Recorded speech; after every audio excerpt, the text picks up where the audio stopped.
നമ്മുടെ വാടാർമല്ലിയുടെ എന്താ പറയുക ഒരു കളർ എന്ന് പറയുന്നത് നമുക്ക് മനസ്സിലേക്ക് വരിക ഒരു വാടാർമല്ലി കളർ തന്നെയാണ് അല്ലേ. പക്ഷേ ഈ വാടാർമല്ലിയുടെ ലൈറ്റ് പിങ്ക്, ഇതിൻ്റെ ഒത്തിരി കളറുകൾ ഉണ്ടെന്ന് പറയുന്നുണ്ട് കേട്ടോ. റെഡൊക്കെ ഉണ്ടെന്ന് പറയുന്നുണ്ട്. ആരുടെയും കയ്യിൽ റെഡിൻ്റെ വിത്തുണ്ടെങ്കിൽ ഒന്ന് പറയണേ. ഇത് രസമാണെന്ന് നോക്കി, മനോഹരമായിട്ടിരിക്കുന്നു. ഇതിൻ്റെ വൈറ്റ് ഉണ്ട്, ഇത് പിങ്ക് ഒരു പ്രത്യേക തരം ഒരു പീച്ച് കളറാട്ടോ.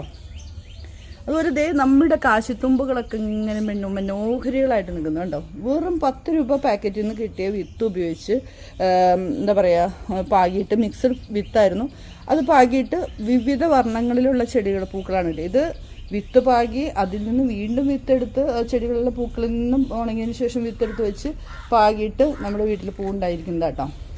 അപ്പോൾ ഞാനിപ്പോൾ അതിൻ്റെ ഒരു സന്തോഷം നിങ്ങളായിട്ട് പങ്കുവയ്ക്കുന്നത്, എത്ര പോയാലും നമുക്ക് ഈ വിത്ത് മേടിച്ച് പാകിയിട്ട് ഒരു ചെടി പിടിപ്പിച്ച് കിട്ടിയാൽ ലാഭമാണ്. അപ്പോൾ അതേ അതിൻ്റെ ഒരു വിശേഷം ജസ്റ്റ് ഒന്ന് പങ്കുവെച്ചതാണ്. ഇതിൽ കുറച്ച് വിത്തുകളായിട്ട് വരുന്നുണ്ട് കേട്ടോ. ഞാൻ വിത്ത് കളക്ട് ചെയ്ത് വെക്കാൻ പറ്റുമെന്ന് നോക്കട്ടെ. അങ്ങനെയാണെങ്കിൽ നിങ്ങൾക്ക് ഞാൻ തരുന്നതാണ് കേട്ടോ. അടിപൊളിയല്ലേ നോക്കി. ഓ ഇതുണ്ടോ എത്ര തരം കളറുകളാണ് നോക്കി. ഇത് ഡാർക്ക് പിങ്ക് ആണെങ്കിൽ ഇത് ലൈറ്റ് പിങ്ക്.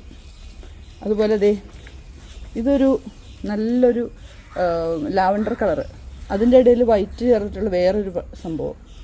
പിന്നെ അതുപോലെ ദേ പ്ലെയിനായിട്ടുള്ള നമ്മുടെ മജന്ത, അത് വാടാർമല്ലി. പിന്നെ വാടാർമല്ലിയും വേറെ വൈറ്റും കൂടി ചേർന്നത്. അതുപോലെ നമ്മുടെ പിങ്ക് റോസാപ്പൂവിനെ തോന്നിപ്പിക്കുന്ന രീതിയിലുള്ള വൈറ്റും, അതുപോലെ തന്നെ ഡാർക്ക് മെറൂൺ എന്നും പറയാൻ പറ്റില്ല, ഒരു നല്ലൊരു കളറ് നോക്ക്. എല്ലാം നല്ല രീതിയിൽ കിട്ടിയെന്നുള്ളതാട്ടോ. അതുപോലെ തന്നെ നമ്മുടെ ഗലാർഡിയയുടെ വിത്ത് നമ്മൾ പാകിയിട്ട് ഒത്തിരി ചെടികളുണ്ടായിരുന്നു. ഞാൻ ഒത്തിരി പേർക്ക് വിത്ത് അയച്ചതാണ്.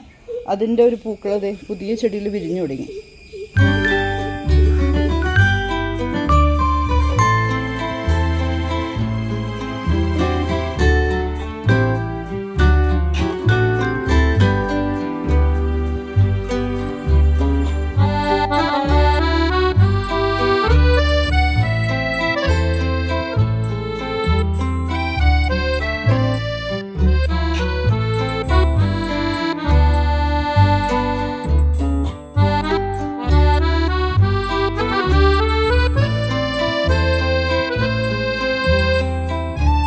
മറ്റൊരു അപ്ഡേഷൻ, നമ്മുടെ അഡീനിയം ഞാൻ ഒരു പ്ലാന്റ് ഹബിൽ നിന്ന് വാങ്ങിച്ചതിൻ്റെ വീഡിയോ ചെയ്തിരുന്നു.